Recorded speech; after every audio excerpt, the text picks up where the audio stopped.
Assalamualaikum warahmatullahi wabarakatuh. Bapak, Ibu, saudara-saudara sebangsa setanah air, pagi tadi saya telah memimpin rapat terbatas secara virtual tentang Undang-Undang Cipta Kerja bersama jajaran pemerintah dan para gubernur. Dalam undang-undang tersebut terdapat 11 klaster yang secara umum bertujuan untuk melakukan reformasi struktural dan mempercepat transformasi ekonomi.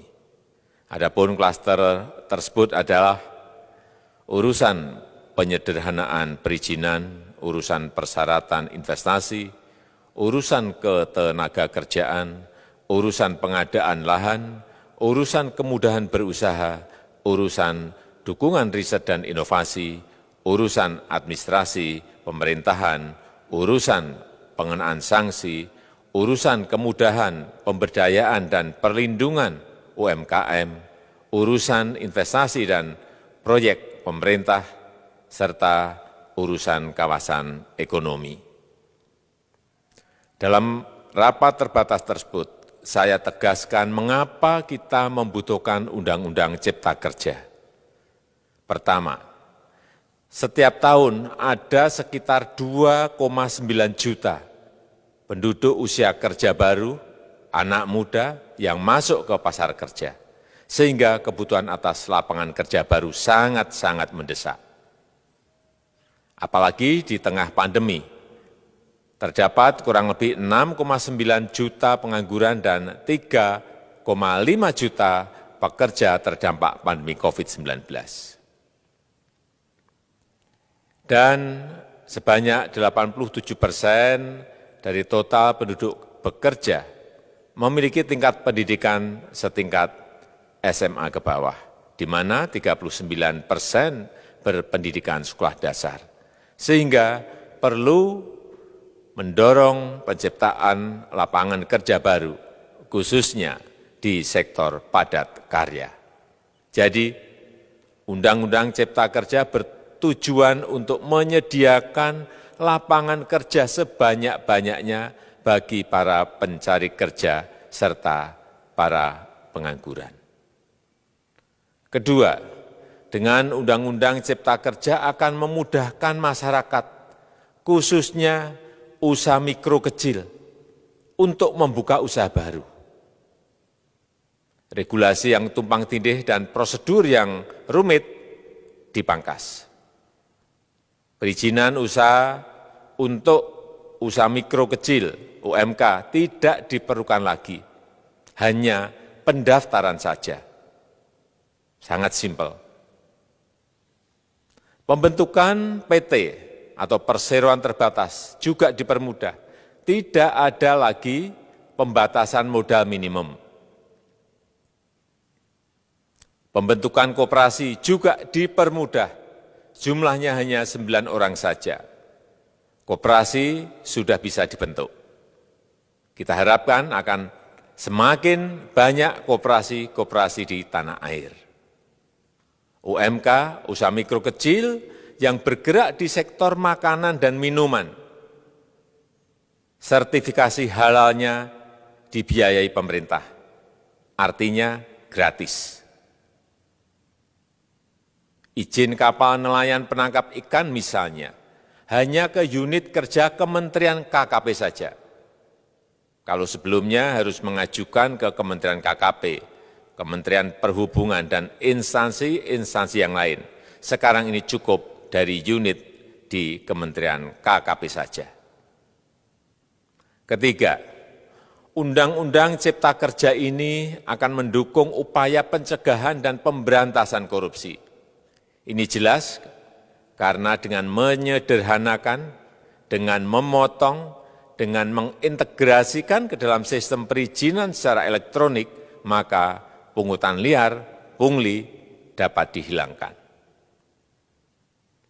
Namun, saya melihat adanya unjuk rasa penolakan Undang-Undang Cipta Kerja yang pada dasarnya dilatar belakangi oleh disinformasi mengenai substansi dari undang-undang ini dan hoax di media sosial.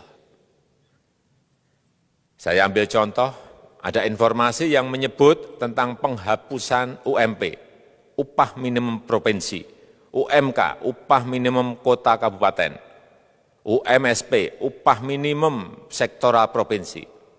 Hal ini tidak benar, karena faktanya upah minimum regional, UMR, tetap ada.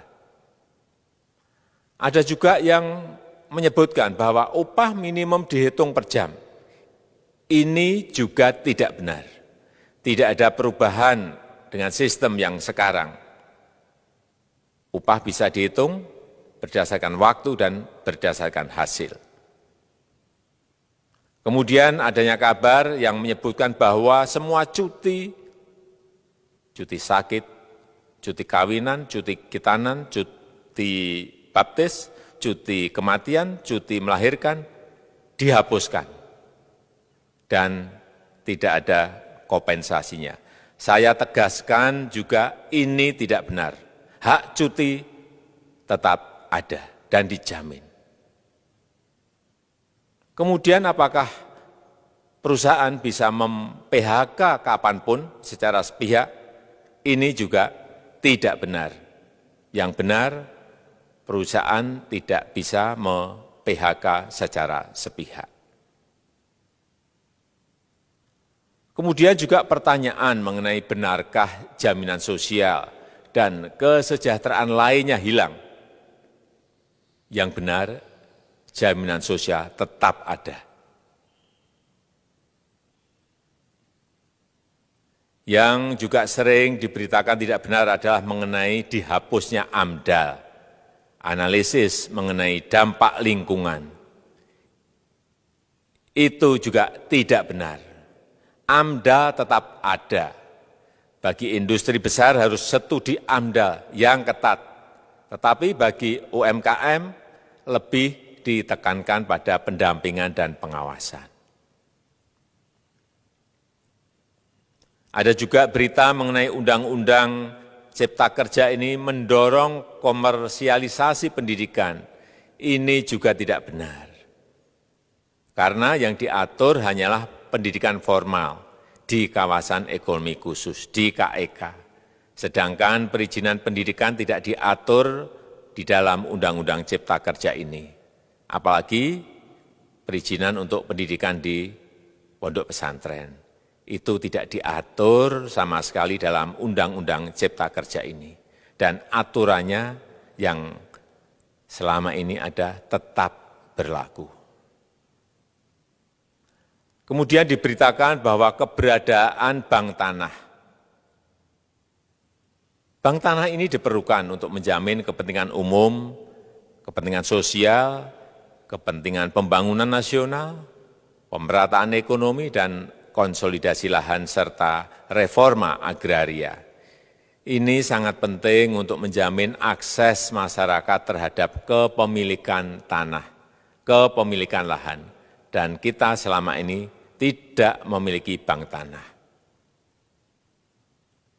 Saya tegaskan juga bahwa Undang-Undang Cipta Kerja ini tidak melakukan resentralisasi kewenangan dari pemerintah daerah ke pemerintah pusat. Tidak ada.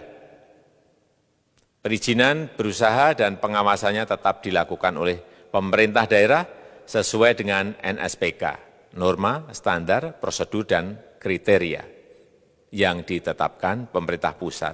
Ini agar dapat tercipta standar pelayanan yang baik di seluruh daerah. Dan penetapan NSPK ini dapat nanti akan diatur di dalam PP atau peraturan pemerintah. Selain itu, kewenangan perizinan untuk non-perizinan berusaha tetap ada di Pemda, sehingga tidak ada perubahan. Bahkan kita melakukan penyederhanaan, melakukan standarisasi jenis dan prosedur berusaha di daerah. Dan perizinan berusaha di daerah diberikan batas waktu. Ini yang penting di sini. Jadi ada service level of agreement. Permohonan perizinan dianggap disetujui bila batas waktu telah terlewati. Saya perlu tegaskan pula bahwa Undang-Undang Cipta Kerja ini memerlukan banyak sekali peraturan pemerintah atau PP dan peraturan presiden atau Perpres. Jadi setelah ini akan muncul PP dan Perpres yang akan kita selesaikan paling lambat 3 bulan setelah diundangkan. Kita pemerintah membuka dan mengundang masukan-masukan dari masyarakat dan masih terbuka usulan-usulan dan masukan dari daerah-daerah. Pemerintah berkeyakinan melalui Undang-Undang Cipta Kerja ini jutaan pekerja dapat memperbaiki kehidupannya dan juga penghidupan bagi keluarga mereka. Dan kalau masih ada, jika masih ada ketidakpuasan terhadap Undang-Undang Cipta Kerja ini, silahkan mengajukan uji materi atau judicial review melalui MK, Mahkamah Konstitusi. Sistem ketatanegaraan kita memang mengatakan seperti itu. Jadi, kalau masih ada yang tidak puas dan menolak, silahkan diajukan uji materi ke MK. Saya rasa itu yang bisa saya sampaikan pada kesempatan yang baik ini. Terima kasih. Wassalamualaikum warahmatullahi wabarakatuh.